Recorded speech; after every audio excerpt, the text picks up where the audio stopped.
당신을 부르고 계신 하나님. 어느 날 제가 집에 왔을 때 어떤 사람이 찾아와서 문을 두드렸습니다. 저는 그를 들어오게 했습니다. 그는 매우 초조하게 도와달라고 요청했습니다. 대공황이 휩쓸고 있을 때였습니다. 제가 태어나서 처음으로 도움을 요청하는 것입니다. 그는 매우 미안해하면서 말했습니다. 저는 사람들을 꽤 잘 판단하는 편입니다. 사람들이 어떤 상태에 있는가를 잘 파악합니다. 저는 즉각 이 사람이 진지하다는 것을 알았습니다. 그래서 주머니에서 돈을 꺼내서 그가 요청한 금액을 주었습니다. 그가 나가려고 할 때 저는 말했습니다. 저는 나의 주님이신 예수님의 이름으로 이 일을 하는 것입니다. 그 순간 그 사람은 꼼짝도 않고 멈춰 섰습니다. 그리고는 뒤돌아서 저를 보고 말했습니다. 지금까지 제 생애에서 누군가가 저에게 그런 말을 한 적은 처음입니다. 저는 물었습니다. 당신은 그리스도인입니까? 아닙니다. 하지만 저처럼 그리스도인이 되고 싶어 하는 사람은 없을 것입니다.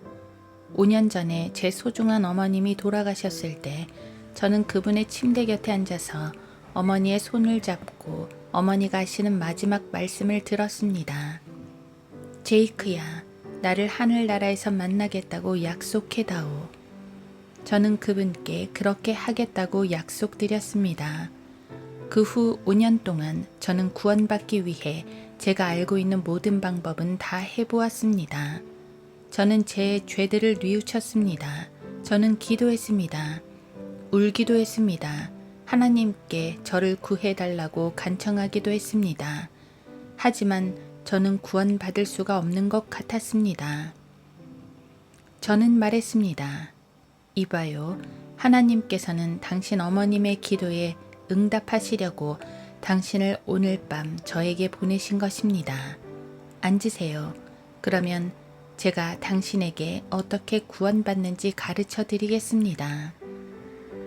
저는 성경을 펴서 그에게 예수 그리스도를 통한 단순하고 아름다운 구원 계획을 보여주었습니다. 이제 무릎을 꿇고 기도합시다.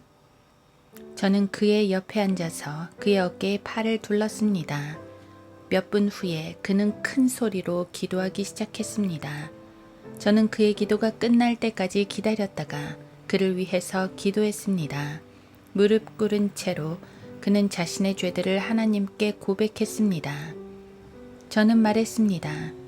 주님께 당신이 주님을 신뢰하겠다고 말씀드리십시오. 또 누구든지 그를 영접하는 사람들에게는 하나님의 아들들이 되는 권세를 주셨으니 즉 그의 이름을 믿는 사람들에게니라 라고 하신 그분의 약속을 믿음으로 받아들이겠다고 말씀하십시오. 그가 말했습니다. 주 예수님, 저는 제가 할 수 있는 한 최고의 믿음으로 주님을 영접합니다. 그는 말을 마치자마자 두 팔로 나를 감싸 안으며 말했습니다. 오, 목사님, 이제 됐어요. 저는 구원받았습니다. 그는 떠나기 전에 나의 손을 잡고 말했습니다. 목사님, 저는 아마도 이 세상에서 다시는 목사님을 뵐 수 없을지도 모르겠습니다. 그리고 목사님께서 저에게 해주신 일에 대해서 어떻게 감사해야 할지 모르겠습니다. 하지만 목사님이 하늘에 가시면 그곳에 계신 제 늙으신 어머니께서 어떻게 당신에게 감사해야 할지 아실 것입니다. 저는 말했습니다. 형제여, 지금 이 순간에 당신의 어머니는 하늘에 있는 그 누구보다도 더 큰 소리로 기쁜 함성을 외치고 계실 것입니다. 그렇습니다. 한 죄인이 회개할 때마다 하늘에는 기쁨이 있습니다. 주님은 한 사람도 멸망하는 것을 원하지 않으십니다. 사랑의 하나님께서 여러분을 부르고 계심을 상기하십시오.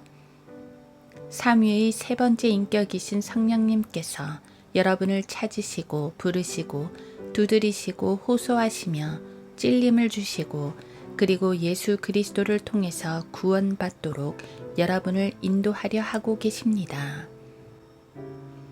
십자가에서 죽으신 하나님의 복되신 아들께서는 예루살렘을 향해서 그랬듯이 잃어버린 세상을 향해서 두 팔을 펴고 서 계십니다. 그분께서 이렇게 말씀하고 계신 것이 눈에 보이는 듯합니다. 수고하고 무거운 짐진 자들아 다 내게로 오라. 내가 너희에게 쉼을 주리라.